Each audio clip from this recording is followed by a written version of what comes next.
Et on poursuit le tour d'horizon des réalisations récentes et des développements en cours du groupe RATP en évoquant le mouvement dans la ville, la mobilité qui transforme la ville, avec Francis Pisani, philosophe des villes, auteur des Chroniques de l'Urbanocène. Vous avez publié l'année dernière Smart About Cities chez NetExpo sous l'égide de l'UNESCO. Bonjour à vous. Bonjour. Et à vos côtés, il y a Louis Villiers, directeur de la ligne 14 du métro parisien. Bonjour. Bonjour. Ligne 14 qui a été prolongée, et on l'a dit, elle a été inaugurée le 14 décembre. Encore d'ailleurs une station qui arrive le 28 janvier. On a quelques images et un peu l'histoire de cette ligne.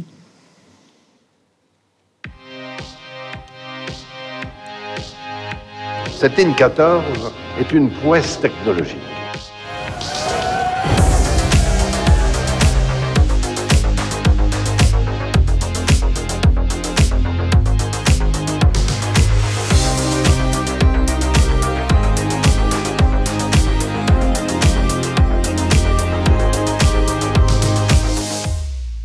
Et on commence notre discussion avec vous, Louis Villiers. Je disais, la mise en service du prolongement de la ligne 14 et sa jonction au nord avec la ligne 13 a été un des événements, sans nul doute, de la fin de l'année pour le groupe RATP et pour pas mal de Parisiens et pour ses partenaires comme Île-de-France Mobilité. L'inauguration, c'était donc le 14 décembre, un exploit technologique, industriel. On a vu là, à travers les images, les outils que ça nécessite, ce genre de travaux, et sur combien d'années, 7 ans de chantier. Le succès du lancement de cette nouvelle jonction montre aussi à quel point c'était attendu des territoires, des servis, des voyageurs, évidemment. Le prolongement de la ligne 14, première ligne automatique, inaugurée en 1998, la plus rapide et la préférée, dit-on, du réseau parisien. C'est la première étape de, on peut dire ça, la révolution de la mobilité dans le Grand Paris. La mise en service du prolongement nord à 2 maîtres d'œuvre qui sont RATP et Île-de-France Mobilité et plusieurs financeurs institutionnels. Et avec le nouveau tracé de la ligne 14, qui relie Saint-Lazare à Mérite-Saint-Ouen, via Pont-Cardinet, bientôt Porte de Clichy et Clichy-Saint-Ouen. Le futur a déjà commencé, c'est ce qui se dit, et ça y ressemble. C'est l'annonce d'une nouvelle ère avec une amélioration de l'expérience voyageur sur la ligne 14, aussi une fluidification des déplacements dans la zone nord de Paris, très attendue, et une inclusion soutenue des territoires. Alors une première question basique mais essentielle. L'idée, en fait, on se rend compte qu'il y a plein d'éléments autour de ce prolongement. C'était quoi l'idée de base de ce prolongement de la ligne 14 Louis Villiers? C'est chouette d'ailleurs de revoir ces images. Effectivement, en fait, on parle d'un prolongement, mais avant tout, en fait, c'est surtout une nouvelle solution de mobilité. En fait, c'est un nouveau service qu'on vient apporter. En fait, cette ligne 14, elle va desservir des territoires qui sont le nord de Paris, qui sont la commune de Clichy, la commune de Saint-Ouen, qui sont aujourd'hui desservis par le mode lourd, par la ligne 13. Et finalement, cette 14, elle va venir aider la 13, voilà, pour mieux transporter les gens. C'est finalement un service de désaturation de la ligne 13 et on attend une baisse de fréquentation de 25% sur cette ligne. Ça, je dirais, c'est la première étape parce qu'on est déjà en train de travailler à la deuxième étape. La deuxième étape, c'est le prolongement de la 14 vers le sud. 7 stations supplémentaires, la desserte notamment de l'aéroport d'Orly. On ouvrira ce prolongement en 2024 et puis c'est une station vers le nord, Saint-Denis-Pleyel. Et finalement, on va multiplier la taille de la ligne par 3. On va doubler sa fréquentation, passer à 1 million de voyageurs jour. Et on va devenir un axe structurant pour les franciliens nord-sud. Et surtout, cette ligne 14, en fait, c'est la première ligne qui va ouvrir du Grand Paris, ce fameux grand réseau de métro automatique de plus de 150 km qui va reconfigurer les transports en Île-de-France et qui permet à la région de Paris en fait, de concourir sur les villes-mondes avec Tokyo ou avec New York notamment. Alors plus de monde sur la ligne 14, on l'a compris, 1 million de voyageurs jour. Ça implique aussi des défis en termes de service aux voyageurs, qualité de service aux voyageurs. Évidemment, la qualité de service, c'est une de nos priorités. Et puis je dirais particulièrement sur la 14 où il y a une histoire. La 14, c'est la dernière ligne de métro qui a ouvert en 98, il y a un peu plus de 20 ans. C'est une ligne qui était pionnière à son ouverture. On a vu quelques images du jour de son inauguration. C'est une référence mondiale. C'est une ligne qui tutoie avec l'excellence. Je prends un exemple. Ce sont 99% des voyageurs qui sont satisfaits de sa ponctualité aujourd'hui. Voilà, et comme je viens de l'expliquer, en fait, la 14, elle va changer d'échelle, et donc c'est un véritable défi de continuer à avoir une ligne 14 qui fonctionne tout aussi bien demain. Mais c'est notre enjeu, et c'est la raison pour laquelle on a engagé en fait un plan de transformation sur 5 ans pour être prêt en 2024.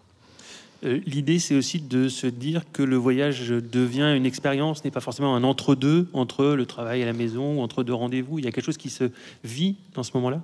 Alors, quand on est opérateur de mobilité, on fait partie de la vie des gens, et ça nous donne une responsabilité importante. La première attente des voyageurs, c'est la sérénité. Ce que les voyageurs ils attendent de nous, c'est que le métro il marche, c'est qu'ils soient là à l'heure et c'est qu'ils arrivent à l'heure à leur rendez-vous, là où ils doivent aller. Et donc notre objectif, c'est l'hyperfluidité. Voilà. Donc le groupe RATP est leader du métro automatique dans le monde, et donc finalement cette ligne 14 prolongée, la faire fonctionner en 2024, c'est une occasion d'exprimer tout notre savoir-faire.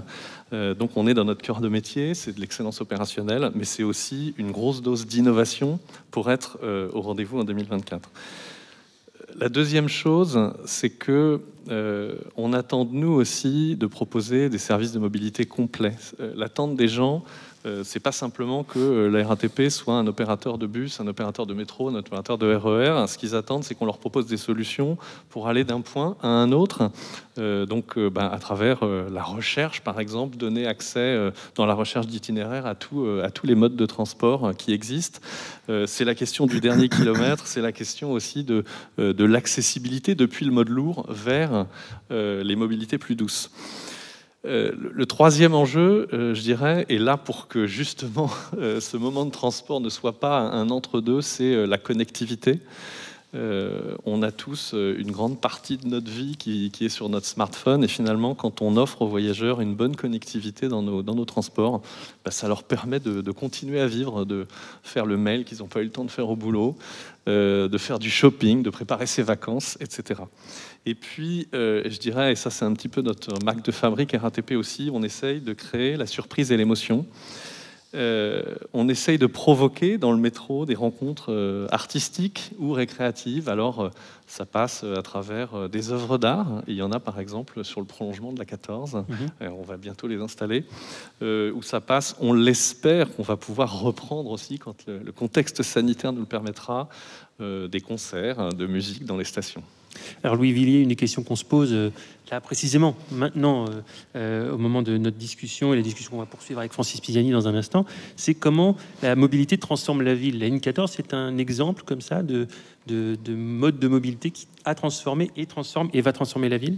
Moi, je suis convaincu, et la 14 le démontre, c'est qu'effectivement, une solution de mobilité, c'est un outil formidable pour transformer la ville. Quand on regarde dans le rétroviseur finalement la ligne 14 qui dessert des quartiers comme Bibliothèque nationale François Mitterrand, comme Bercy, sont des quartiers qui ont considérablement évolué, et la 14 a participé à accompagner ce changement de la ville. Effectivement, ça fait venir des nouveaux habitants, ça crée un nouveau dynamisme, ça crée aussi, ça dynamise l'économie. Et puis finalement, je vois même que la ligne 14, sans doute, a contribué, le fait d'annoncer l'ouverture prochaine de la ligne 14, par anticipation, a aidé à contribuer à développer aussi les quartiers du Nord qu'elle dessert actuellement. Et finalement, cette mobilité, ces nouvelles solutions de mobilité, ça permet de construire la ville de demain, une ville finalement qui est plus respectueuse des habitants, plus respectueuse de l'environnement aussi, une ville qui tente aussi à gommer les inégalités territoriales, comme ce sont des engagements qui ont été pris dans le protocole de Kyoto, et c'est une ambition forte qui est portée par le groupe RATP et aussi par la région Île-de-France.